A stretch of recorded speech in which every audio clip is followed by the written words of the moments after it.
You and your children should never be drinking energy drinks, and here's why. Have you seen the post floating around, the news story that's floating around about the kids who are dying because they're using energy drinks? And Panera was even in a lawsuit. Starbucks removed a super high caffeinated drink from their menu. Not another one, but one of their super high caffeinated drinks. And there's been issues with some of these other energy drinks.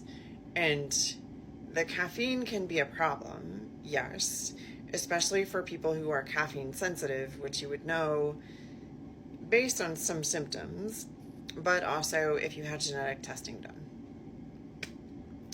People who are sensitive to caffeine are going to be the people who get jittery after drinking caffeine, or the people who also experience caffeine withdrawal if they don't have caffeine by about the same time every day. They're going to be your caffeine sensitive people. They're also going to be your people that might get a headache with drinking caffeine. Those are caffeine sensitive people because it's adjusting their blood pressure. But there's another factor in these energy drinks, right?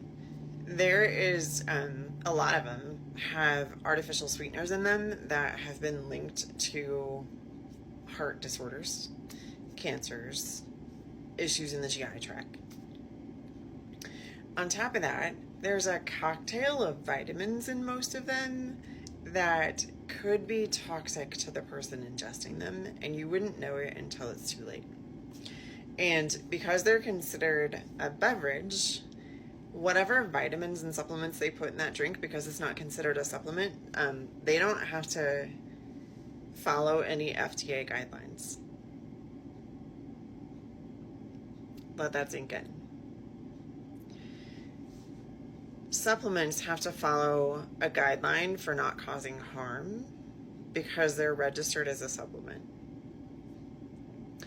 Energy drinks are labeled as a beverage. So whatever vitamin cocktail they put in them, not regulated at all. And not that the vitamin and supplement industry is very well regulated, but not very well regulated and not regulated at all are two very different things. But let's be super honest. There should be no reason, none, that your 16-year-old even needed a cup of coffee.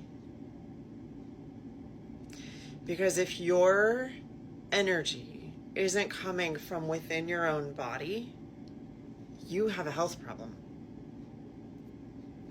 If your energy is so depleted that you can't make it through a day without coffee for energy, caffeine for energy, you have a mitochondrial health problem, which eventually leads to a host of other health problems. And because I know some people are going to say I'm making this up, this is the Cleveland Clinic's website. Mitochondrial disease are a group of genetic conditions that affect how mitochondria in your cells produce energy. Mitochondria produce most of the energy your body needs. If you have a mitochondrial disease, your cells aren't able to produce enough energy. There isn't a cure, but treatment can prevent life-threatening complications. The Cleveland Clinic recognizes that mitochondrial dysfunction is a real thing. They do say that this is a genetic condition, and for some people it is a genetic condition, but for some people it's epigenetic, meaning you get to control how your mitochondria function. The study published in the National Institutes of Health in 2020 titled, "Is Mitochondrial Dysfunction a Common Root Cause of Non-Communicable Chronic Disease?" by Alexis Diaz-Vegas et al. Goes into all of the conditions that mitochondrial dysfunction can cause, and they include cardiovascular disease, insulin resistance, type 2 diabetes, obesity, and cancer. And she gives the root causes of mitochondrial dysfunction that's non-genetic as being a sedentary lifestyle, poor nutrition, lack of nutrition or calorie restriction, over-exercising, particularly with calorie restriction, And then she does talk about genetic regulation and environmental toxins. That was the title of the article. If you want to go find it, go find it. I'm not linking it here for you. But the honest truth is, if you feel like caffeine pills, energy drinks are the only way that you can make it through your day, you need to start reaching out to someone for help, because in that article, she can link heart disease, diabetes, cancer to mitochondrial dysfunction. And that's not the road you want to go down. That is not thriving in your health. It's not thriving in your life. And you were born to thrive. In the article titled Autoimmunity, Origins May Lie in Defective Mitochondria, published in 2021 in Environmental Factor, which you can also find on the National Institutes of Health website, they go in to talk about how the mitochondria, when they're not doing what they're supposed to, release bad DNA and bad RNA, which then cause the body to mount an immune response that continues beyond when it should, and that causes different types of autoimmune disease. One of the diseases that they could link specifically to mitochondrial dysfunction was Sjogren's. Again, title of the article is there. If you want to go look it up and read the article, please do. But autoimmune disease is not a natural process. Your body was not designed in its perfectness to attack itself.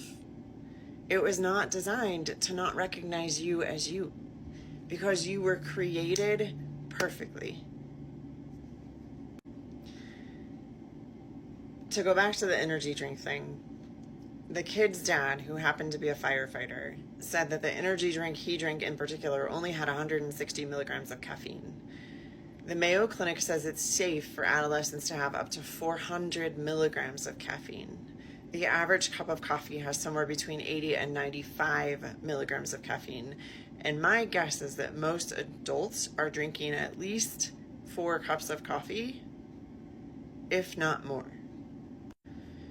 So one energy drink, if it were just related to caffeine, would not have been enough to stop this child's heart.